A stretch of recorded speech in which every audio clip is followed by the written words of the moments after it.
ರಾಜ್ಯದಲ್ಲಿ ಸಚಿವ ಸಂಪುಟ ವಿಸ್ತರಣೆ ಕುರಿತಾಗಿ ರಾಜಕೀಯ ಚಟುವಟಿಕೆಗಳು ತೀವ್ರಗೊಂಡಿದ್ದು, ಈ ಕುರಿತು ಕೆಪಿಸಿಸಿ ಅಧ್ಯಕ್ಷ ಬಿಕೆ ಹರಿಪ್ರಸಾದ್ ಮಾಧ್ಯಮಗಳಿಗೆ ಪ್ರಮುಖ ವಿಷಯಗಳನ್ನು ಸ್ಪಷ್ಟಪಡಿಸಿದ್ದಾರೆ.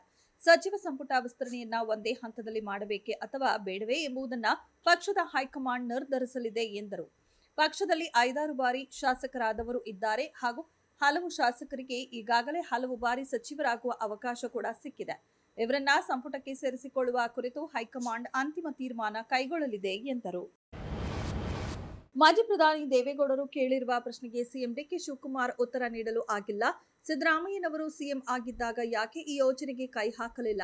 ಸಿಎಂ ಯಾಕೆ ಇಷ್ಟು ಆತುರದಲ್ಲಿ ಮಾಡಬೇಕು ಅಂತಿದ್ದಾರೆ? ರೈತರ ಜೊತೆ ಯಾಕೆ ಮಾತನಾಡುತ್ತಿಲ್ಲ ಎಂದು ಕಿಡಿಕಾರಿದ್ದಾರೆ. ರೈತರ ಮೇಲೆ ದಾದಾಗಿರಿ ಮಾಡಿ ಯೋಜನೆ ಮಾಡಬೇಕು ಅಂತಿದ್ದೀರಾ? ರೈತರ ಜೊತೆ ನಿಂತು ರಾಹುಲ್ ಗಾಂಧಿ ಬೇರೆ ರಾಜ್ಯಗಳಲ್ಲಿ ನಾಟಕ ಮಾಡ್ತಾರೆ, ಆದ್ರೆ ನಮ್ಮ ರಾಜ್ಯದಲ್ಲಿ ರಿಯಲ್ ಎಸ್ಟೇಟ್ ತಾಂಡವ ಮಾಡ್ತಿದೆ. ಬಿಡದಿ ಟೌನ್ಶಿಪ್ ಮಾಡಿದರಷ್ಟೇ ಬೆಂಗಳೂರು ಅಭಿವೃದ್ಧಿ ಆಗತ್ತಾ ಎಂದು ಪ್ರಶ್ನಿಸಿದ್ದಾರೆ. ಬೆಂಗಳೂರಿನ ಪ್ರತಿಷ್ಠಿತ ಕಂಠೀರವ ಕ್ರೀಡಾಂಗಣವನ್ನ ಅಂತಾರಾಷ್ಟ್ರೀಯ ಮಟ್ಟಕ್ಕೆ ಕೊಂಡೊಯ್ಯಲು ಇಲಾಖೆ ಬೃಹತ್ ಮಾಸ್ಟರ್ ಪ್ಲಾನ್ ರೂಪಿಸಿದೆ. ಪಿಪಿಪಿ ಮಾಡೆಲ್ ಅಡಿಯಲ್ಲಿ ಕ್ರೀಡಾಂಗಣವನ್ನ ಪುನರ್ ಅಭಿವೃದ್ಧಿ ಮಾಡಲಾಗುತ್ತಿದ್ದು, ಇದಕ್ಕೆ ಸುಮಾರು 5,000 ಕೋಟಿ ರೂಪಾಯಿ ವೆಚ್ಚವಾಗುವ ಅಂದಾಜಿದೆ. ಶೀಘ್ರದಲ್ಲೇ ಈ ಕುರಿತು ಕ್ಯಾಬಿನೆಟ್ ಸಭೆಯಲ್ಲಿ ಚರ್ಚಿಸಿ ಅಂತಿಮ ತೀರ್ಮಾನ ಕೈಗೊಳ್ಳಲಾಗುವುದು. ಇದರ ಜೊತೆಗೆ ಮೈಸೂರಿನಲ್ಲಿ ಹೊಸದಾಗಿ ವೇಲೋಡ್ರಮ್ ನಿರ್ಮಿಸಲು ಬಜೆಟ್ನಲ್ಲಿ ಅನುಮೋದನೆ ಸಿಕ್ಕಿದ್ದು, ರಾಜ್ಯದ ಇತರೆ 32 ಕಡೆಗಳಲ್ಲಿ ಕ್ರೀಡಾಂಗಣಗಳನ್ನು ಅಭಿವೃದ್ಧಿಪಡಿಸಲಾಗುತ್ತಿದೆ ಎಂದು ಜಿ ಪರಮೇಶ್ವರ್ ಹೇಳಿದರು.